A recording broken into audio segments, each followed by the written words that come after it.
What if I told you that the reason you're just, constantly exhausted has absolutely nothing to do with your sleep schedule? Yeah, that's usually the first thing people blame. Right. But it actually has everything to do with this microscopic, basically a chemical war happening right inside your digestive tract.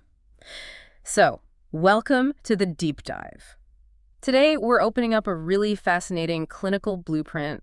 We are diving deep into the research on restoring gut resilience and this incredible thing called the gut mitochondria axis. And it is such a critical conversation to have right now Mm-hmm. because so many people are walking around experiencing what we might call a systemic metabolic brownout. A brownout, yeah, I like that term. Right, because they feel fatigued, their digestion is entirely unpredictable, their brain is just constantly wrapped in this fog, and they're desperately looking for a quick fix. Well, as your practitioners for this deep dive, our mission today is to tell you that a quick fix is it's not going to cut it. So I want you to imagine you've just walked into our clinic, you're sitting in the consultation chair describing these exact symptoms. And we're telling you that you don't need a Band-Aid.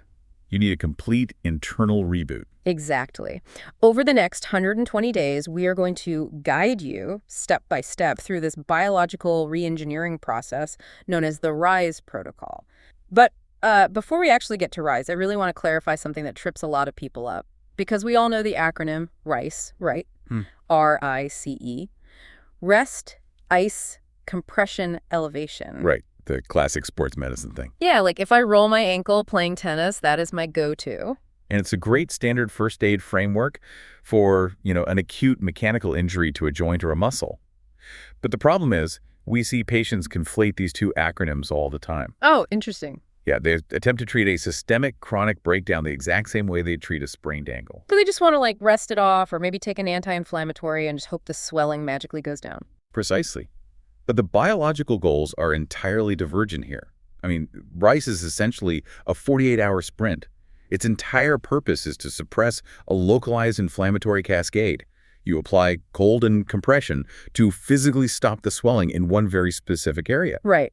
But RISE, spelled with an S, which stands for Reset, Investigate, Support, and Excel, that's a marathon. It really is. It is a highly structured intervention to resolve intestinal permeability and just completely rebuild your microbiome ecosystem from the ground up. I mean, you simply cannot rest or ice an intestinal barrier back to health. So it's basically like, okay, if RICE is putting a bucket under a leaky pipe in your bathroom, RISE is tearing out the drywall, tracking down the source of the rot, and completely re-engineering the plumbing for the entire house. That is a perfect way to look at it.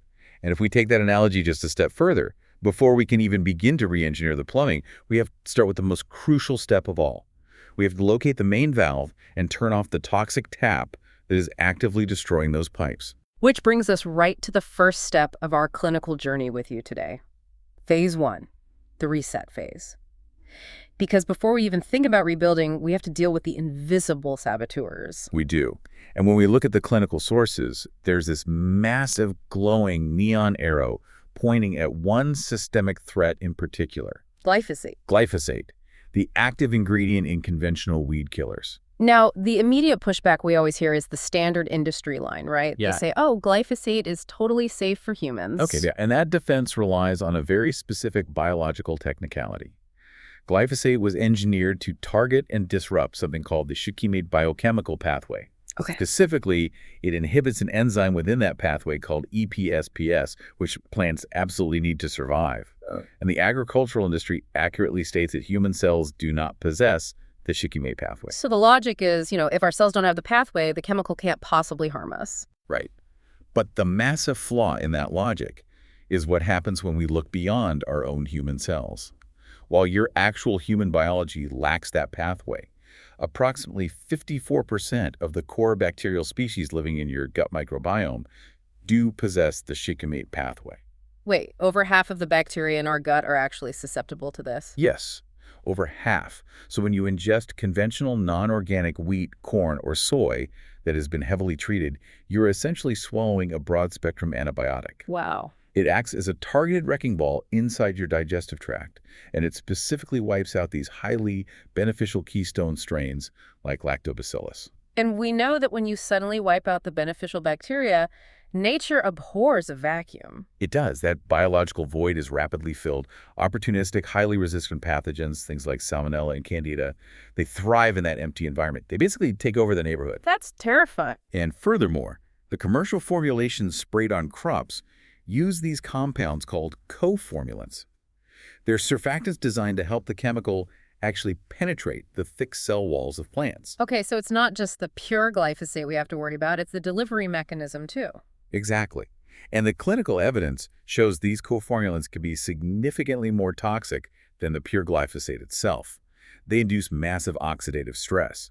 In a microbiome that has already been depleted, this subchronic toxicity can cause a 40% drop in the ATP energy generation of your intestinal cells. Almost half of your cellular energy in the gut just completely wiped out. Completely. So if I'm a patient sitting in your office, I'm realizing I can't just take a daily probiotic and expect it to magically fix a 40% energy deficit while I'm still eating the very chemical causing the problem. Exactly. It is biochemically impossible to supplement your way out of chronic toxic exposure. This is why the initial 1 to 4 week reset phase is absolutely non-negotiable. It requires an absolute cessation of those inputs. You have to stop eating the poison. Yes.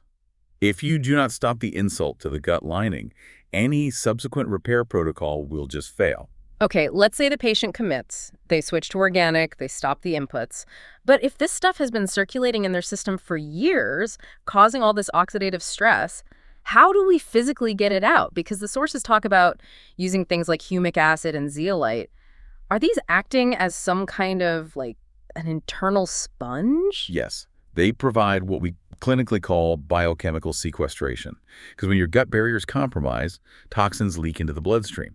They travel to the liver, get processed, get dumped into your bile, and then they're sent right back into the intestines. Oh, so it just loops. Exactly. It becomes an endless loop called enterohepatic circulation. It's like the liver tries to take the trash out, but the garbage bag rips on the way to the curb, and the garbage just spills right back into the house. That is a very vivid and very accurate way to describe it. So humic acid and zeolite act as these specialized binders. They physically trap the residual glyphosate and heavy metals inside the gut cavity. Ah, I see. By sequestering the toxins, they prevent them from being reabsorbed by the liver, which allows you to finally excrete them and break that toxic loop for good. That makes total sense for clearing the immediate danger. But I'm looking at another part of this reset protocol that honestly sounds a bit intense. It mandates taking 3 to 5 grams of an amino acid called glycine every single day. Yes, that's crucial. Why do we need to flood the system with glycine? Because glyphosate exhibits this really deceptive trait called molecular mimicry. Biochemically, it looks incredibly similar to the amino acid glycine. And your body needs glycine to build proteins. Oh no, I see where this is going. Yeah. Because they look so structurally similar, your cellular machinery can be tricked into grabbing the toxic glyphosate molecule and mistakenly incorporating it into the synthesis of your actual proteins. It's literally weaving the weed killer directly into our cellular fabric. Exactly. Well, that definitely explains the systemic breakdown. So how does taking extra glycine actually stop that? By clinically saturating your system with pure glycine daily, we essentially crowd out the herbicide. We ensure your body has such an overwhelming abundance of the correct, healthy building block that the cellular machinery simply ignores the toxic imposter. Okay, so phase 1, the reset is complete. We've turned off the toxic tap, we've broken that enterohepatic loop with the binders, and we've saturated the system with glycine to protect our protein synthesis. Right, the foundation is cleared. Now we have to actually repair the structural damage to the plumbing. We enter the identify and support phases, and the sources point to one specific compound as the ultimate fuel for this repair. Let's talk about butyrate. Butyrate. It is arguably the most important molecule in your gut ecosystem. It is a short-chain fatty acid. But here's a really critical part. You don't typically consume it directly. Right. It is manufactured by your microbiome. When you eat complex plant fibers, beneficial keystone bacterial species ferment those fibers. So we eat the fiber, the bacteria eat the fiber, and they produce butyrate as a result. But calling it a byproduct just seems like a massive understatement. What does butyrate actually do for us? Well, it serves as a master signaling molecule, but more importantly, it is the primary fuel source for your colonocytes. And those are the cells lining the colon, right? Exactly. Those are the cells that make up the physical lining. Now, most cells in the human body pull their energy from glucose circulating in the bloodstream. But colonocytes are unique. They derive up to 70% of their total energy requirements directly from the butyrate floating inside the gut. That is just wild to think about. We aren't even directly feeding our own gut lining when we eat. We consume dozens of different plants a week to feed the bacteria, and they function as a microscopic power plant, generating the exact fuel our colon cells need to survive.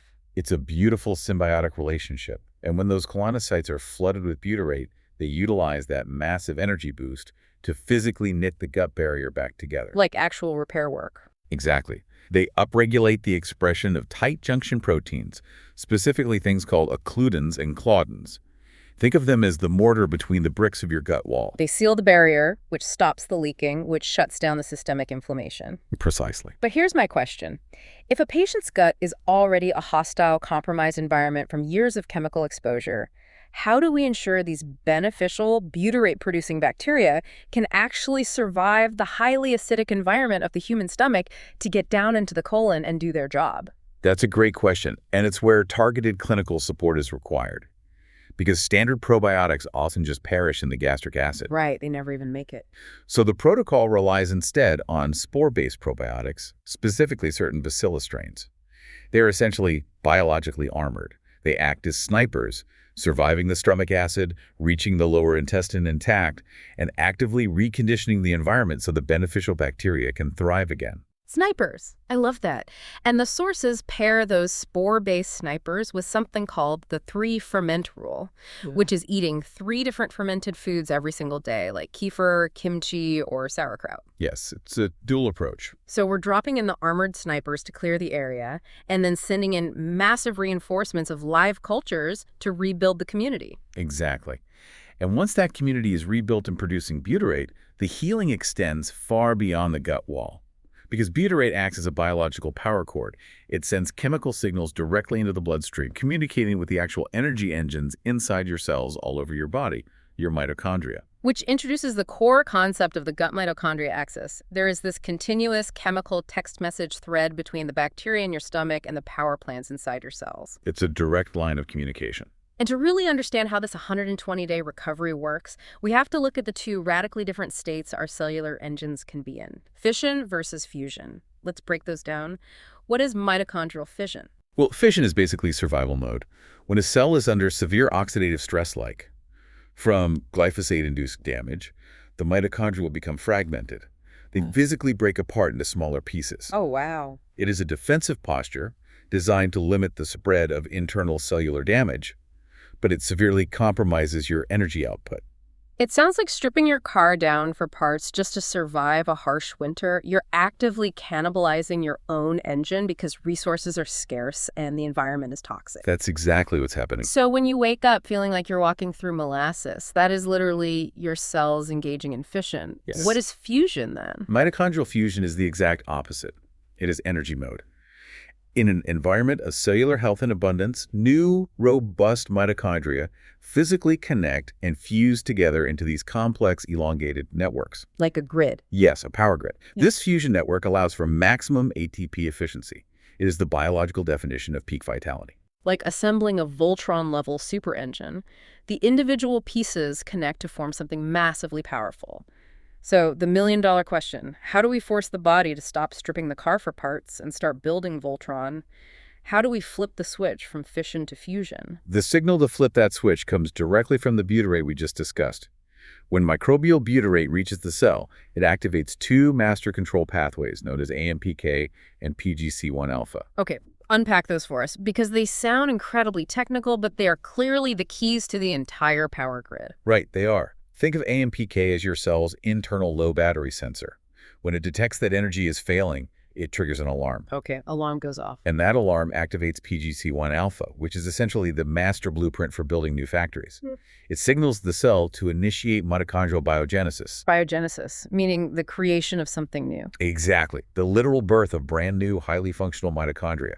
This massive influx of new engines forces the cell to shift out of that fragmented fission state and into dynamic network fusion. That makes total sense for building the new network. But what about all the broken, damaged fragments left over from the fission state?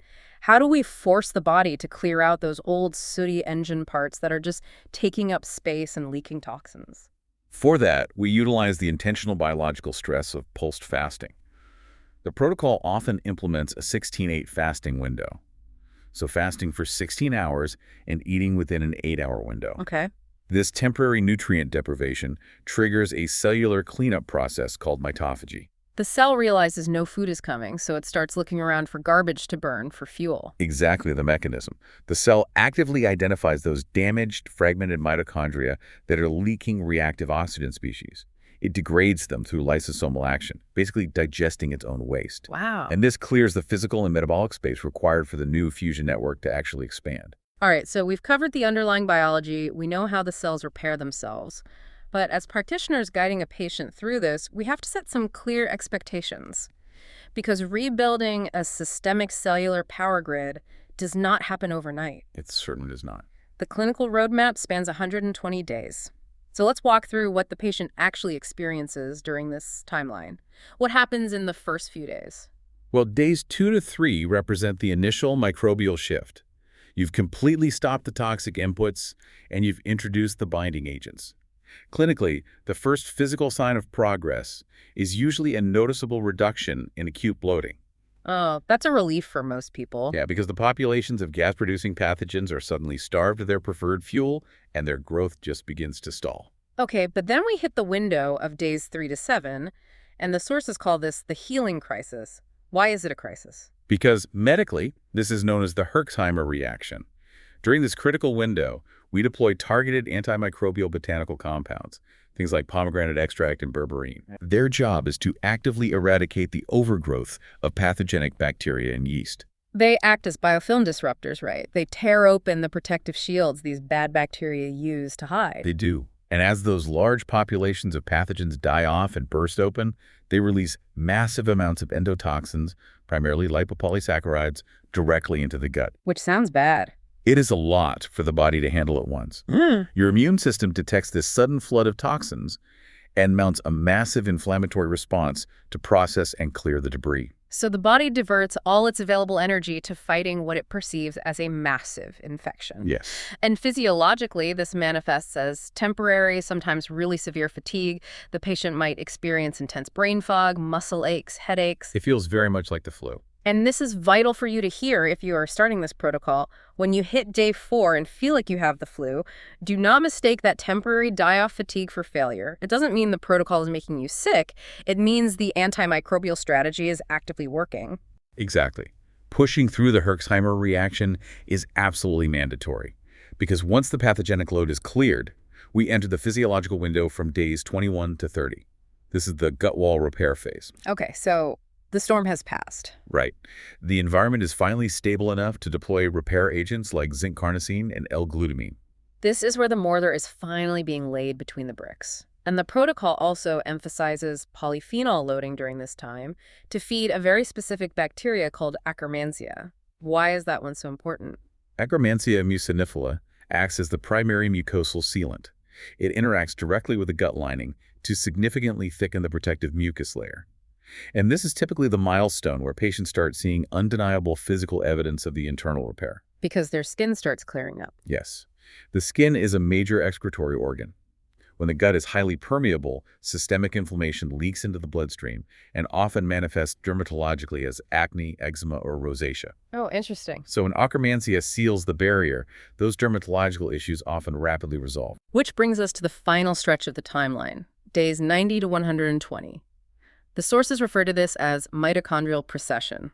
We fix the gut, but it takes this long for the energy grid to fully reboot. It does. It takes roughly 3 to 4 months to establish entirely new mitochondrial baselines.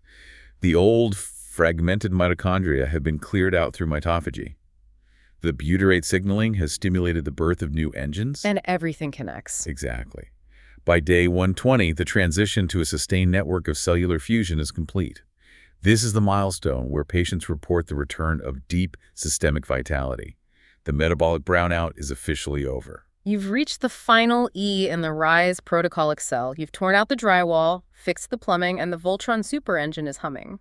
But the sources make it very clear that the Excel phase isn't just about taking supplements for the rest of your life. Definitely not. Maintaining this new baseline requires serious lifestyle integration because the microbiome is incredibly sensitive to behavioral cues. Circadian integrity is perhaps the most critical behavioral cue. You must prioritize 7 to 9 hours of quality sleep. The clinical data reveals that acute sleep deprivation can significantly disrupt microbiome diversity and degrade barrier function in as little as 48 hours. Wow. One terrible weekend of sleep, and the beneficial bacteria start panicking, and those tight junctions just start loosening up. It happens that fast. And the protocol also mandates a minimum of 150 minutes of weekly physical movement. The movement itself physically enhances gut motility, right? It literally massages the digestive tract to stimulate the production of those short-chain fatty acids. Yes, mechanical movement alongside proper hydration